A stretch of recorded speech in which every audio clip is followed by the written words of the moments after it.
যে ফ্যাসিবাদী দুঃশাসন বাংলাদেশের উপর চেপে বসেছিল, সেই দুঃশাসনের কথা কারো কাছেই অজানা নয়, বরং প্রতিদিনই নিত্য নতুন সেই সময়ের ঘটনা, অত্যাচার, নিপীড়নের গল্প আমাদের সামনে চলে আসছে এবং আমরা আমাদের সকলের সামনে এই ঘটনাগুলো ঘটে গেছে এবং আমরা প্রত্যক্ষ বা পরোক্ষভাবে এই দেশের মানুষেরাই এই সকল ঘটনাতে অংশগ্রহণ করেছে। আমরা দেখেছি যে বিগত সময়ে গণতন্ত্রকে হত্যা করে তিনবার মানুষের ভোটাধিকারকে লুণ্ঠিত করে একটি সরকার কিভাবে ক্ষমতা কুক্ষিগত করেছে এবং এই ক্ষমতা কুক্ষিগত করতে পুরো সরকার এবং রাষ্ট্রযন্ত্রকে দলীয়করণ করা হয়েছে। সরকারের বিভিন্ন পর্যায়ের ব্যক্তিবর্গকে এই অন্যায় এবং অগণতান্ত্রিক কাজে ব্যবহার করা হয়েছে।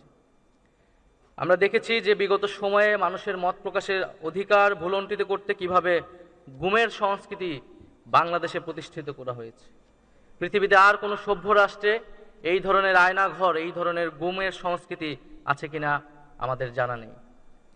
পরবর্তীতে আমরা দেখলাম যে আমাদের জুলাই মাসে 2024 সালের যে কোটা সংস্কারের যে যৌক্তিক আন্দোলনে ছাত্র সমাজ নেমে এসেছিল, এই সরকারি চাকরির জন্যই এই আন্দোলনটা শুরু হয়েছিল এবং শিক্ষার্থীরা খুব যৌক্তিকভাবেই দাবি করেছিল যে একটা মেধাভিত্তিক, একটা দুর্নীতিযুক্ত প্রশাসন, আমলাতন্ত্র তারা বাংলাদেশে দেখতে চায়। কিন্তু সেই যৌক্তিক দাবিকে পরোয়া না করে বিগত সরকার দমন পীড়নের পথ অবলম্বন করে এবং সেই প্রেক্ষিতেই এত ছাত্র জনতার হত্যাকাণ্ড হয় এবং সারা দেশের মানুষ রাজপথে নেমে এসে ফ্যাসিস্ট সরকারের পতন ঘটায়। সরকার পতনের সেই প্রেক্ষিতে ডক্টর মোহাম্মদ ইউনূস এই অন্তর্বর্তীকালীন সরকারের দায়িত্ব নেন এবং এই জাতিকে উদ্ধারের এবং নতুন করে রাষ্ট্র বিনির্মাণের নেতৃত্ব গ্রহণ করেন। আমরা জাতি হিসেবে আমাদের যেমন দুঃসময় গিয়েছে, আমাদের যেমন কলঙ্কজনক অধ্যায় গিয়েছে যে শেখ হাসিনার মতো একজন ফ্যাসিস্ট, একজন রক্তপিপাসু এই দেশের শাসক ছিল, আবার একই সাথে আমাদের জাতি হিসেবে আজকে আমরা গৌরবান্বিত যে ডক্টর মোহাম্মদ ইউনূসের মতো একজন আন্তর্জাতিক খ্যাতিসম্পন্ন ব্যক্তিত্ব আমাদের দেশের অন্তর্বর্তীকালীন সরকারের প্রধান উপদেষ্টা হিসেবে দায়িত্ব গ্রহণ করেছেন। আমি আজকের এই ফোরাম থেকে বাংলাদেশের পক্ষ থেকে, ছাত্র জনতার পক্ষ থেকে আন্তরিকভাবে তার প্রতি কৃতজ্ঞতা ও ধন্যবাদ জানাই। প্রফেসর ইউনূস একজন স্বপ্নদ্রষ্টা, যিনি কেবল বাংলাদেশকে পরিবর্তনের কথা বলেন না, তিনি পৃথিবীকে পরিবর্তনের কথা বলেন এবং সেই স্বপ্ন দেখার সাহস একজন বাংলাদেশী হিসেবে তার রয়েছে। এজন্য তিনি বলেন, নতুন সভ্যতার কথা বলেন এবং তিনি স্পষ্টভাবেই বলেছেন যে বাংলাদেশের এই যে নতুন প্রজন্ম জেগে উঠেছে, এই প্রজন্ম শুধু বাংলাদেশের নয়, পৃথিবীর মধ্যে সবচেয়ে সাহসী প্রজন্মের মধ্যে অন্যতম। ফলে ডক্টর মোহাম্মদ ইউনূস যে স্বপ্ন দেখার, যে সম্ভাবনার আমলাতন্ত্র আমরা যে অবস্থায় পেয়েছি, যেভাবে ভেঙে পড়েছিল, যেভাবে তার দুর্বৃত্তায়ন ঘটেছিল, সেখান থেকে আমরা আস্তে আস্তে উঠতে পারছি এবং বাংলাদেশের যেই সময়টায় সরকার ছিল না, পুলিশ অ্যাক্টিভ ছিল না এবং নানা ধরনের এক ধরনের অস্থিরতা, নৈরাজ্যকর পরিস্থিতি তৈরি হয়েছিল, সে সময় আপনারা দায়িত্ব নিয়েছেন।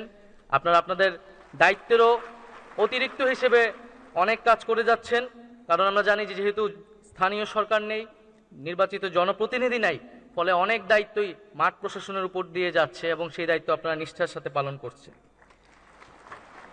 একই সাথে আমি বলবো যে এখানে বাংলাদেশ অ্যাডমিনিস্ট্রেটিভ সার্ভিস অ্যাসোসিয়েশনের সভাপতি বিগত 15 বছরের প্রশাসন ক্যাডারের যে নেতিবাচক ভূমিকার জন্য দুঃখ প্রকাশ করলেন, আমি তাকে আন্তরিকভাবে কৃতজ্ঞতা জানাচ্ছি।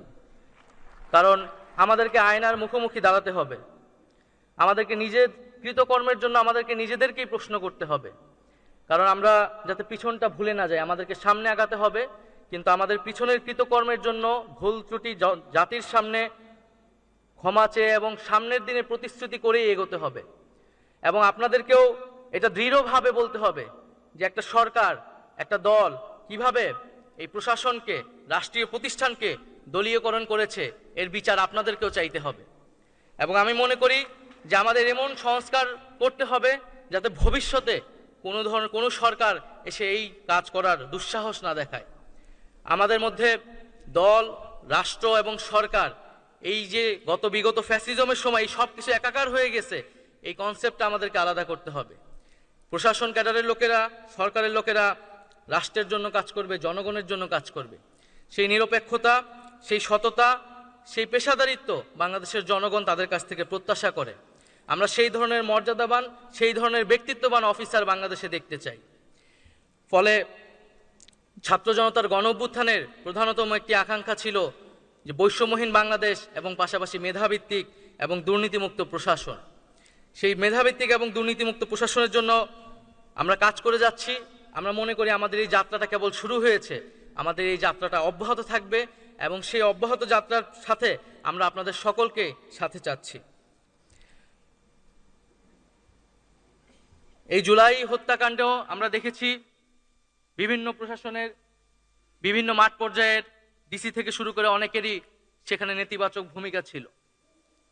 এই ঘটনা আমাদের অজানা নয়। আমরা দেখেছি 2018 সালের নির্বাচনে মাঠ পর্যায়ে ইউনো ডিসিরা কিভাবে ভোট ডাকাতিতে সহায়তা করেছে।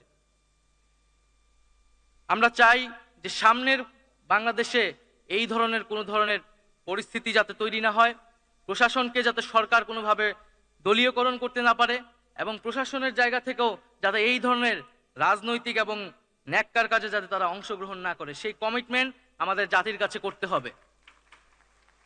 আমরা সকলে মিলেই বাংলাদেশের সন্তান, আমরা সকলে মিলেই এই নতুন বাংলাদেশকে রক্ষা করতে হবে। আমাদের যে স্বাধীনতা আমরা পেয়েছি সেই স্বাধীনতাকে রক্ষা করে এগিয়ে যেতে হবে।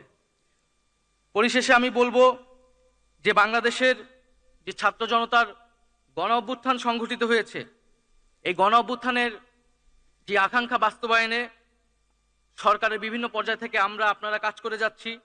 জনগণের অনেক প্রত্যাশা আমাদের কাছে, আমরা হয়তো এখনো পর্যন্ত সেই প্রত্যাশা ফুলফিল করতে পারিনি, কিন্তু জনগণের কাছে আমাদের সেই কমিটমেন্ট, আমাদের সেই সদিচ্ছাটা সবসময় প্রকাশ করে যেতে হবে। এবং তার একটি বড় চ্যালেঞ্জ সামনে আসবে নির্বাচনের সময়, কারণ বাংলাদেশ দীর্ঘ সময় ধরে সুষ্ঠু নির্বাচন দেখেনি এবং বাংলাদেশের প্রশাসনও একটি সুষ্ঠু নির্বাচন কিভাবে করতে হয় তা হয়তো ভুলে গিয়েছে। ফলে এটি আমাদের সামনে একটি বড় চ্যালেঞ্জ যে এই জাতিকে গণতন্ত্রের পথে আবার উত্তরণের জন্য একটি সুষ্ঠু নিরপেক্ষ নির্বাচন উপহার দেওয়া। এবং কেবলমাত্র এই সুষ্ঠু নিরপেক্ষ নির্বাচন উপহার দেওয়ার মধ্য দিয়েই আমি মনে করি প্রশাসনের যেই অপকর্ম ছিল বিগত সময়ে তার কাফফারা হওয়া সম্ভব, তার প্রায়শ্চিত্ত হওয়া সম্ভব। এবং আমি বিশ্বাস করি দৃঢ়ভাবে আপনারা সরকারের সদিচ্ছা অনুযায়ী একটি সুষ্ঠু নিরপেক্ষ নির্বাচন দিতে আন্তরিকভাবে কাজ করবেন এবং কোনো ধরনের রাজনৈতিক পক্ষপাত মুক্ত না হয়, পক্ষপাত না করেই বাংলাদেশের জনগণের জন্য, রাষ্ট্রের জন্য কাজ করবেন। পরিশেষে আমি বলবো যে আমাদের যারা শহীদ পরিবার সদস্যবৃন্দ রয়েছেন, এখনো অনেক আমাদের ভাই বোনেরা আহত রয়েছেন। আমরা যারা ঢাকায় আছি হয়তো ঢাকায় আমরা তাদের খোঁজ খবর নিতে পারি ঠিক মতো, কিন্তু যারা ঢাকার বাইরে রয়েছে, আপনাদের মাঠ পর্যায়ে যারা রয়েছেন, তাদের প্রতি অনুরোধ থাকবে যে এই যে দীর্ঘমেয়াদী চিকিৎসা প্রয়োজন আহতদের জন্য, সেই চিকিৎসার খোঁজ খবর দেখভালটা আপনারা রাখবেন। শহীদ পরিবারদের তারা যাতে কোনো ধরনের কষ্টের মধ্যে দিয়ে না যায় সেই খোঁজ খবর রাখবেন, কারণ এই পরিবার, এই আহত যোদ্ধারাই কিন্তু আমাদের জাতির এই সময়ের সূর্য সন্তান। ফলে তাদেরকে যদি আমরা যথাযথ সম্মান প্রদর্শন করতে না পারি তাহলে জাতি হিসেবে কিন্তু আমাদেরকে প্রশ্নের সম্মুখীন হতে হবে।